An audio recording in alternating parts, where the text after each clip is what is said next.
କାହିଁକି ଭାଙ୍ଗିଲେ ସିଏ? କାହିଁକି ସେ ଭାଙ୍ଗିଲେ? କାହିଁକି ସେ ଭାଙ୍ଗିଲେ? ଆମର ବଡ ବାପା କାର୍ଯ୍ୟ ଥିଲେ ଆମେ ଗଲୁ ଫୋନ୍ ଆସିଲୁ ଆମେ ସାଙ୍ଗେ ସାଙ୍ଗେ ଆଇ ପହଞ୍ଚିଲୁ। ମୋ ପିଲା ଧରି ଶୀତ କାକରେ କୋଉଠି ରହିବୁ କହିଲ? ଆମ ପିଲାମାନଙ୍କୁ ତ ଭାରି କରୁ ଆମର ଭଲ ମନ୍ଦ ଯାହା ସବୁ ନଟିକିରି ନଇ ଗଲାଣି। ଆମର ଘର ଦ୍ୱାର ଆମ ଫ୍ରିଜରୁ ଆମର ଯାହା ଥିଲା ଗ୍ୟାସ ଚୁଲା ସବୁ ନେଇ ଗଲାଣି ଆମର। ଆମ ପିଲାମାନଙ୍କୁ କୋଉଠି ଧରିକି ରହୁ କୋଉଠି ଖାଉ ପିଉ କୋଉଠି ରହୁ? ଆମର ସହର କର ବେଲା କଲେଜ କିଛି ନାହିଁ।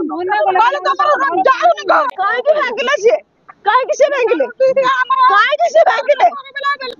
ଆଉ ଯଦି ଭାଙ୍ଗିଲେ ତା ଘର ରେଡି କରିକି ଦିଅନ୍ତୁ। ତା ଘର ରେଡି କରିକି ଦିଅନ୍ତୁ। କିଛି ନାହିଁ ଆମର ସୁସ୍ଥ ରାଇ ଭାଙ୍ଗିଦେଲେ। ସିଏ ନଥିଲା ସିଏ ନଥିଲା ସିଏ ଭଲ ହଉ କି ମନ୍ଦ ହଉ ସିଏ ଆମର ସିଏ ଆମର ସିଏ ଆମର ଭଲ ହଉ କି ମନ୍ଦ ହଉ ସିଏ ଆମର ସିଏ ଆମର। କିନ୍ତୁ ଆମେ ଚାହୁଁଛୁ ତା ଘର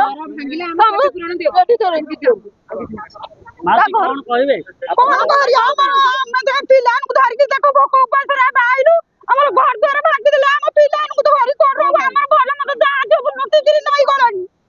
ଆମର ଘର ଦ୍ୱାର ଆମ ଫ୍ରିଜରୁ ଆମର ଯାହା ଥିଲା ଗ୍ୟାସ ଚୁଲା ସବୁ ନେଇ ଗଲାଣି ଆମର। ଆମ ପିଲାମାନଙ୍କୁ କୋଉଠି ଧରିକି ରହୁ କୋଉଠି ଖାଉ ପିଉ କୋଉଠି ରହୁ? ଆମର ସହର କର ବେଲା କଲେଜ କିଛି ନାହିଁ। କହିଲେ ତମର ଯାଉନି ଘର।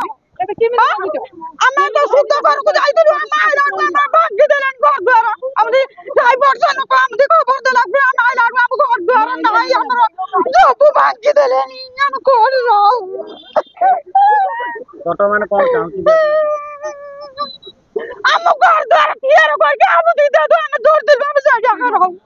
ଆମେ କୁଆଡେ ଯିବୁନୁ ଆମେ କୁଆଡେ ଯିବୁନୁ ଆମ ଘର ଦ୍ୱାର ମୁଁ 20-30 ଫୁଟ ଦୂରରେ ଅଛି ତଥାପି ମୋ ଘର ଟିକେ ଆଜି ଭାଙ୍ଗି ଦେଇଛନ୍ତି। ଦେଖିବା ସରକାର ଭୋଟ ସମୟରେ ମାଳମାଳ ପ୍ରତିଶ୍ରୁତି ଦିଅନ୍ତି ଆମେ ଏହା କରିଦେବୁ ସେୟା କରିଦେବୁ କିନ୍ତୁ ସେୟା ନ କରିକି ବି ଆପଣ ଜାଗାକୁ ଭାଙ୍ଗି ଦେଉଛନ୍ତି। ଦେଖନ୍ତୁ ସେମାନେ ଦେଖନ୍ତୁ ପୁରା ଆକ୍ରୋଶମୂଳକ ଭାବେ ହେଇଛନ୍ତି। ମୁଁ ବି ଆପଣଙ୍କ ଭଳି ଜଣେ ବ୍ଲଗର ମୁଁ ମୋର ନ୍ୟୁଜ କରୁଥିଲି ଯୋଉମାନଙ୍କର ଲୋକ କିଛି ସମସ୍ୟା ଥିଲା ସେୟା ଦେଖୁଥିଲି। ଯେହେତୁ ମୁଁ ଆଦିବାସୀ ଗାଁର ସମସ୍ୟା କିଛି ଦେଖେଇଛି ସେଥିପାଇଁ ବୋଧେ ଆକ୍ରୋଶ ଭାବରେ ମୋ ଘର ଟିକେ ଭାଙ୍ଗିଛନ୍ତି। ତେଣୁକରି ଏଇଟା ଗୋଟେ ଅମାନସିକ କଥା। ଯଦି ଆଇନ କାନୁନ ସରକାର ନିଜେ ଉଲ୍ଲଂଘନ କରିବେ ଆଗାମୀ ଦିନେ ଆଜ୍ଞା ସରକାର କିଏ ମାନିବ? ତେଣୁକରି ଏଇଟା ସରକାର ନିଜେ ଚିନ୍ତା କରିବା ଦରକାର। ଗୋଟେ ଘର ଭାଙ୍ଗିବା ପୂର୍ବରୁ ତାକୁ ଆଲର୍ଟମେଣ୍ଟ ଦିଆଯାଇଛି କି ନାହିଁ? ମତେ କୌଣସି ଆଲର୍ଟମେଣ୍ଟ ଦିଆହେଇନି। ଏମିତିକି ମୁଁ ଜେଡିଏସ୍ କୁ ଏବେ ଫୋନ ବି କରିଥିଲି ଯେ ଆଜ୍ଞା ମୋ ଘର ଟିକେ କାଇଁ ଭାଙ୍ଗିଲେ? ମତେ କିଛି ଉତ୍ତର ଦେଲେନି। ସେ କହିଲେ ଯେ ଆମର ଉପର ଅଫିସର ମାନେ ଯାହା ନିର୍ଦ୍ଦେଶ ଦେଇଛନ୍ତି ଆମେ ସେୟା ପାଳନ କରୁଛୁ। ତ କୋଉ ଉପର ଅଫିସର ସେ ତ ନାଁ କହିଲେନି। ମତେ ଏଇ ଗୋଟିଏ କଥା ହିଁ କହିଲେ। ମୁଁ ଜେଡିଏସ୍ କୁ ଏବେ ଫୋନ କରିଥିଲି ଆଜ୍ଞା ମୋ ଘର ଟିକେ କାଇଁ ଭାଙ୍ଗିଛନ୍ତି?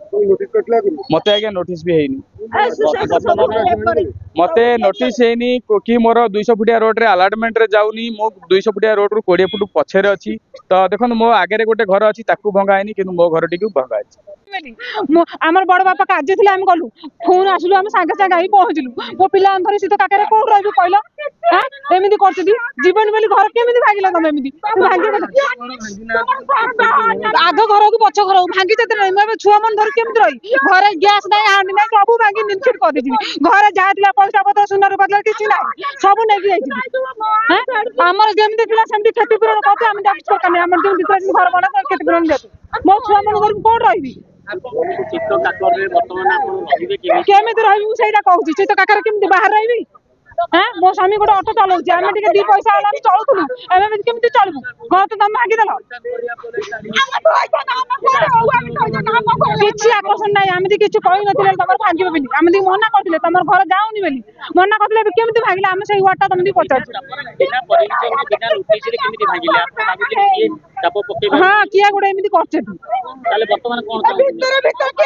ମୁଁ କିଛି ଚାହୁଁନି ଆମେ କିଛି ଚାହୁଁନି ଆମର ଘର ଯେମିତି ଥିଲା ସେମିତି ଦରକାର। ଆମେ କିଛି